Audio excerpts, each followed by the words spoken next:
You spent time on your outfit. You picked the right colors. You even ironed your blouse. And yet, something still feels off. You look in the mirror and you can't quite put your finger on it. But deep down, you know. It's not polished. It's not elegant.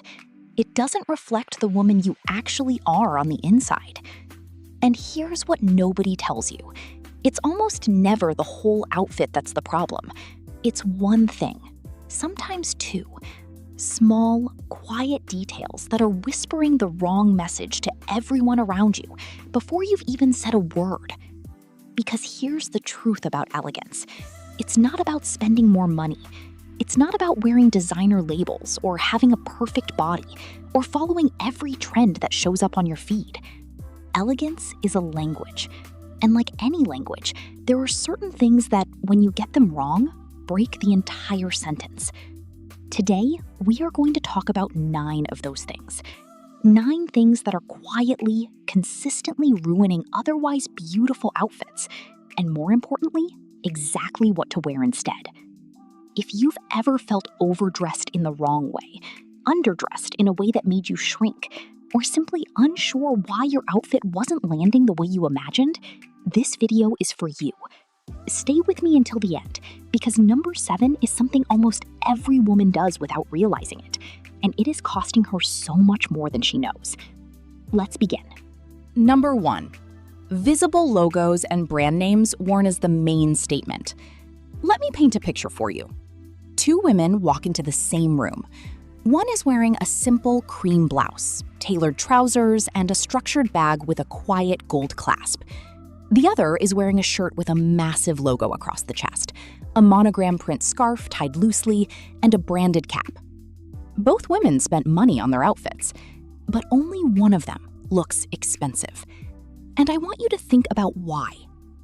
Logos are interesting things. They started as a way for luxury houses to signal prestige. But over time, and this is the quiet shift that most people miss, logomania became the language of aspiration, not arrival. When something is logo heavy, it's often because it's trying to tell the room, I can afford this. But true elegance never needs to announce itself. It simply exists. The women who are genuinely admired for their style. Think of the quietly polished women in European cities. Think of old money aesthetics. Think of the women whose outfits you remember years after you've seen them. They rarely rely on visible branding to do their talking. This doesn't mean you can't own luxury pieces. Of course you can. But when the logo becomes the outfit, when the brand is doing all the work, the woman wearing it disappears. And that is the opposite of elegant. What to do instead? Choose pieces where the quality speaks for itself. A well-cut leather bag in a rich, deep tone. A cashmere sweater in a neutral that drapes beautifully. A silk blouse with subtle, exquisite texture. Let the fabric be the story.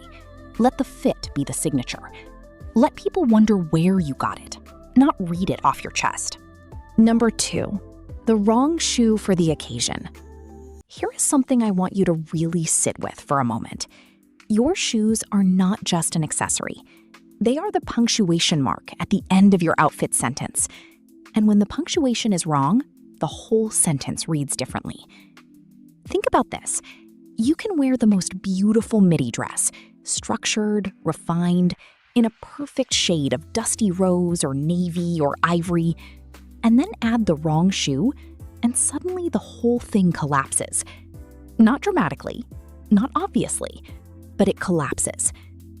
Chunky athletic sneakers under a feminine skirt can work in a very specific, intentional editorial context. But for most of us, in most real-world settings, it creates visual noise. Similarly, very casual flip-flops under anything remotely polished pull the entire look down to beach casual, regardless of how much effort went into everything above the ankle. And on the other side, stilettos so high that you're visibly struggling to walk, that is not elegance either, because elegance moves with ease. Elegance does not hobble. The most beautiful women in any room are the ones who move gracefully, and you cannot move gracefully in shoes that are fighting you. What to do instead? Find your version of the elegant shoe. For many women, that is a low block heel or a refined kitten heel, something that gives a slight lift, lengthens the line, and allows you to walk like you own the ground beneath you. Ballet flats in leather or satin are having a quiet, sophisticated renaissance, and for good reason. Loafers, particularly in leather or suede, are endlessly elegant when styled correctly. Pointed toe mules in a neutral tone are another brilliant option. The key is always alignment. The shoe should feel like it belongs to the same story as the rest of your outfit. Number 3, ill-fitting clothes. Too tight or too baggy. This is the one that I need you to really hear because it touches something a lot of women feel sensitive about. But I'm saying it with complete love because understanding this changed everything for me and for so many women. Fit is everything. Fit is the single most powerful thing you can do for your style. More powerful than color, more powerful than brand, more powerful than trend. A perfectly fitting outfit in a moderate price range will always look more elegant than an expensive outfit that doesn't fit well. And here's where so many of us go wrong. We buy clothes in the size we think we should be, or the size we were 5 years ago, or the size the tag says without trying it on properly. Or we buy things because we love the item on the hanger without truly examining how it moves on our actual body. Clothes that are too tight create strain lines. They pull at seams, they restrict movement, and create exactly the kind of visible tension that draws attention in the worst possible way. On the other hand, clothes that are far too baggy can drown a silhouette entirely. They can make a woman look like she's hiding. And while comfort absolutely matters, elegance and comfort are not opposites. They can coexist beautifully, but only when the fit is intentional. What to do instead? Build a relationship with a good tailor. I know that sounds intimidating, but it is genuinely one of the most underrated investments in your wardrobe. A simple pair of trousers taken in slightly at the waist, a blazer with the sleeves shortened just a touch, a dress hemmed to hit at exactly the most flattering point on your leg. These tiny alterations transform ordinary clothes into pieces that look custom-made for your body. Because they are. When something fits you perfectly, you stop fussing with it. You stop tugging and adjusting and checking mirrors nervously. You simply wear it. And that ease, that is elegance. Number 4, overdoing the accessories. There is a phrase that has been passed down through generations of stylish women, and it has been attributed to everyone from Coco Chanel to Audrey Hepburn, and it goes something like this. Before you leave the house, look in the mirror and remove one thing. Now, I want to expand on that because it's not about minimalism for its own sake. It's about intention. Accessories are meant to finish an outfit, to add one layer of meaning, one point of visual interest, one quiet detail that elevates the whole. But when you pile on necklaces, stack 5 bracelets, add statement earrings, a printed scarf, a bold belt, and a patterned bag, every single piece starts fighting for attention. And the result is not more elegant. The result is visual chaos. Elegance has clarity. When you look at a truly elegant woman, your eye knows where to go. There's a focal point, a resting place, one beautiful thing that makes you think, yes, she put thought into this. What to do instead? Choose one statement piece and let everything else support it. If your earrings are the star, keep your necklace simple or skip it entirely. If you're wearing a beautiful structured bag in a rich jewel tone, let it be the accent and keep everything else quiet. A single delicate gold chain, a classic watch with a leather strap, one ring on a well-moisturized hand. These things whisper luxury, far louder than a collection of competing pieces ever could. And here is the accessory rule that most women forget entirely. Your handbag and your shoes do not have to match exactly, but they should be in conversation. Similar tones, similar materials, similar energy. That coherence is what the eye reads as polished, even if the viewer can't quite articulate why. Number 5, poor fabric choices. Synthetic over natural. Run your hand across a piece of polyester. Now run your hand across silk or linen or fine wool. You feel that difference immediately, and so does everyone who looks at you. Fabric is the one element of an outfit that photographs the light differently, drapes the body differently, and communicates something about quality before anyone has read a label. Cheap synthetic fabrics, certain polyesters, low-grade satin blends, thin jersey fabrics, catch light in a way that reads as shiny and inexpensive. They cling in unflattering ways. They wrinkle badly and don't recover. And over the course of a day, they often look worse, not better. Now, I want to be completely honest here. Natural fabrics are often more expensive, and not everyone has the budget to fill a wardrobe with cashmere and silk. I understand that, and I want to give you a real practical answer, not a privileged one. What to do instead? You don't need to replace everything at once. What I'd encourage you to do is think strategically. Invest in natural fabrics for the pieces that are most visible and most frequently worn. Your tops and blouses, because they frame your face. Your trousers or skirts, because they define your silhouette. Even a linen blazer at a moderate price point will always read as more elegant than a polyester version of the same shape. Look for fabrics described as cotton modal blends, viscose from sustainable sources, wool blend knits, and of course silk or silk-like tencel for blouses. These give you much of the look and drape of luxury at a far more accessible price. And when in doubt, touch the fabric. Trust what you feel. Number 6. Neglected hair that contradicts an otherwise polished outfit. This is the one nobody wants to talk about, but I am going to say it because I think you deserve honesty. You can be wearing the most beautiful, thoughtfully assembled outfit in the world, and if your hair looks like an afterthought, the elegance evaporates. Hair is part of the outfit. It is not separate. It is the frame of your face, the crown of your presence, and it communicates effort, or the lack of it, immediately. Now, I am absolutely not saying your hair needs to be blow-dried and set every single day. That is not realistic, and it's not what elegance demands. What elegance demands is intention. Even a simple low bun, when it's smooth, when the flyaways are tamed, when it's positioned well, looks infinitely more polished than a messy half updo that happened by accident on the way out the door. And here's the deeper truth. Our hair often reflects how we're feeling about ourselves on a given day. Women who walk through the world with confidence and care tend to carry that into how they present their hair, too. It becomes part of the overall portrait they're composing. What to do instead? Build a small arsenal of elegant, easy hairstyles for the days when time is short. A sleek low ponytail with a silk scrunchie or a velvet ribbon. A French twist secured with a few well-placed pins. A simple middle or side part with hair tucked behind the ears and a small clip at the back. These styles take 5 minutes and elevate everything you're wearing immediately. And please, invest in a good quality hair oil or serum for frizz and flyaways. The difference between hair that looks expensive and hair that looks chaotic is often just one product applied consistently. Number 7.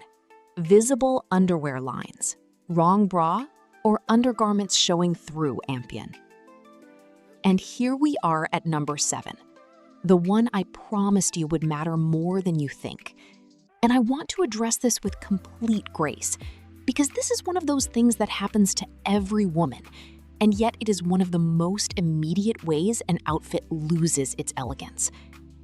Visible panty lines, a bra strap sliding out at the shoulder, underwear that's visible through light-colored or thin fabric, a strapless dress with a bra that's clearly not designed for it. These are small things, and yet they pull the eye immediately. They break the clean lines of an outfit, and they communicate something that elegant dressing is not meant to communicate, that the inner layers haven't been considered. Here's what I want you to understand about this. Lingerie is the foundation of every outfit. It is, quite literally, what everything else is built on. And when the foundation is wrong, nothing above it can sit correctly. What to do instead? This is genuinely one of the most practical investments you can make in your wardrobe. building a small, curated collection of seamless undergarments in neutral tones that match your skin. Nude, beige, deep brown, ivory, whatever aligns with your complexion. A few pairs of seamless briefs or thongs for fitted skirts and trousers. A good strapless bra or adhesive cups for off-shoulder or strapless pieces. A smooth, well-fitting bra for everyday wear that doesn't create lines through fitted tops. And for sheer or light-colored fabrics, always check in natural light before you leave the house. Stand near a window. The light tells the truth, and it's far better to know at home than to discover it later. Number 8. Mismatched formality levels within the same outfit. This one is subtle. This is the kind of thing that very stylish women understand instinctively, and that most women never consciously think about, but always feel the effect of. Every piece of clothing carries a formality level. A silk camisole is formal. A denim jacket is casual. Tailored trousers are formal. A graphic tee is casual.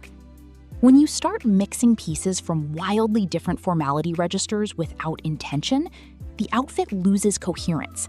It starts to look confused, and confused clothing reads as unrefined. For example, an elegant floor-length satin skirt paired with a relaxed slouchy hoodie, unless this is done with extreme intentionality and the right proportions, it creates a jarring disconnect. Or a beautiful tailored blazer over ripped, distressed jeans with a graphic print tee. Again, this can be done well, but it requires a very specific eye and very specific pieces. And more often than not, it simply reads as mismatched. The women who look most effortlessly elegant are the women who are matching formality levels intuitively. Their casual days look polished because they choose elevated casual pieces. A relaxed linen trouser instead of joggers, a quality cotton top instead of a jersey tee. Their formal days look refined because every piece belongs to the same register. What to do instead? Before you leave the house, assess the formality conversation happening in your outfit. Ask yourself, do all of these pieces belong to the same world? If you want to dress down a formal piece, do it with one casual element, not 3. If you want to elevate a casual look, bring in one refined detail, a structured bag, a tailored layer, a delicate jewelry piece, and stop there. Intention is always the difference between eclectically chic and doesn't quite work. In number 9, wearing colors or patterns that clash with your natural coloring. This is the final one, and it is perhaps the most personal of all. And I want to be careful here, because this is not about what you can or cannot wear. Every woman can wear every color, full stop. But, and this is the distinction that changes everything, not every color wears you back the same way. Color does something very specific when it's near your face. It either lifts your complexion, making you look awake, luminous, alive, or it dulls it. It pulls out fatigue. It makes shadows appear under your eyes that weren't there before. It competes with your features, rather than framing them. This is why you've probably experienced something like this. You put on a particular shade, let's say a bright orange or a certain murky olive, and something just felt wrong. Not the cut, not the fit, the color. And then another day, you wore a soft, warm camel or a rich burgundy or a clear navy, and suddenly people were asking if you'd done something new with your hair or if you'd slept well because you looked so glowing. That was the color doing its work. Patterns play into this too. Very large, busy patterns in high contrast colors can overwhelm a smaller frame or a more delicate coloring. They can make an outfit look loud rather than considered, whereas smaller, refined prints, a quiet houndstooth, a subtle floral, a delicate stripe, tend to add interest without noise. What to do instead? Spend some time discovering your color palette. This doesn't have to mean a formal color analysis session, although those can be genuinely revelatory. Start simply. Hold different fabric swatches or pieces of clothing up to your bare face in natural light. Notice which ones make your eyes pop, your skin glow, your features sharpen in the most beautiful way. Those are your colors. Build your wardrobe around them. And when you do want to wear a color that isn't your best, use it away from your face. A bright bag, patterned shoes, a bold belt. Let the color play without it working against you. Now, let me bring this all together for you, because I don't want you to leave this video with a list of rules that make you feel anxious every time you open your wardrobe. That is the opposite of what elegant dressing is supposed to feel like. Elegant dressing feels like ease, like confidence, like you looked at what you had, chose with intention, and stepped out the door knowing, fully knowing, that you look like you, not a version of someone else, not a follower of a trend that doesn't suit you. You. The 9 things we talked about today: visible logos that do all the talking, the wrong shoe breaking the story, clothing that doesn't fit the body you have right now, overcrowded accessories creating noise, synthetic fabrics lacking the weight of quality, hair that contradicts an otherwise beautiful outfit, undergarments that undermine the foundation, mismatched formality levels creating confusion, and colors working against your natural beauty rather than for it. None of these are permanent problems. Every single one of them is fixable, often quickly, often without spending a single extra dollar. Because what you're really doing when you correct these things isn't buying more or owning more. You're paying attention more. And attention, genuine, loving, intentional attention to how you present yourself to the world, is the most elegant thing a woman can possess. I want you to think about the woman you are becoming. The version of yourself who walks into rooms with quiet confidence, who doesn't need a logo to announce her, whose clothes fit her life and her body so perfectly that she never gives them a second thought after she leaves the house, who has built a relationship with her own coloring, her own style language, her own signature, and who wears it like second nature. That woman is not far away. She is not a different budget, a different size, a different decade from now. She is 1 or 2 intentional choices away. She is one conversation with yourself in front of a mirror, a real, honest, loving conversation away.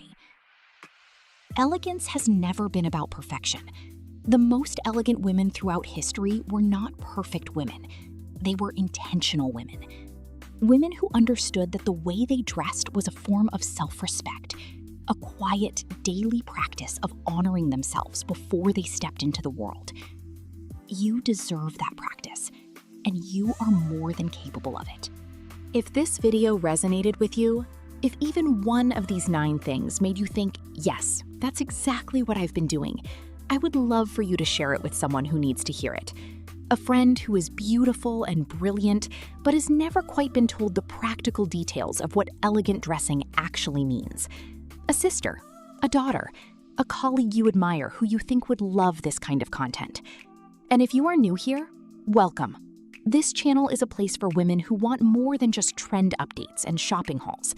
This is a place for women who want to understand style at a deeper level, who want to carry themselves with grace, with confidence, and with a sense of self that is not dependent on what season it is or what the algorithm is currently promoting.